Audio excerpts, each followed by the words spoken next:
ভারতে অনুষ্ঠিত হতে যাওয়া টি-20 বিশ্বকাপে খেলছে না বাংলাদেশ। নিরাপত্তা ইস্যুতে আপত্তি জানালেও আন্তর্জাতিক ক্রিকেট কাউন্সিল আইসিসির পক্ষ থেকে মেলেনি কোনো ইতিবাচক সাড়া। নিজেদের সিদ্ধান্তে অনড় ছিল বাংলাদেশ ক্রিকেট বোর্ড। এর ফলে বাংলাদেশের পরিবর্তে নতুন দল চূড়ান্ত করেছে আইসিসি। ক্রিকেট ভিত্তিক ওয়েবসাইট ক্রিকবাস জানিয়েছে, বিশ্বকাপে বাংলাদেশের জায়গায় খেলবে স্কটল্যান্ড। বিশেষ প্রতিবেদনে বলা হয়, কয়েকদিন আগে বিসিবিকে 24 ঘন্টার সময়সীমা বেঁধে দিয়েছিল আইসিসি। নির্ধারিত সময়ের মধ্যে অগ্রগতি না পাওয়ায় শনিবার চূড়ান্ত সিদ্ধান্ত নেয় সংস্থাটি।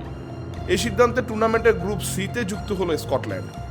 7 ফেব্রুয়ারি ওয়েস্ট ইন্ডিজের বিপক্ষে ম্যাচ দিয়ে শুরু হবে তাদের বিশ্বকাপ অভিযান। কলকাতায় ইতালি ও ইংল্যান্ডের বিপক্ষে ম্যাচের পর মুম্বাইয়ের নেপালের বিপক্ষে খেলবে তারা।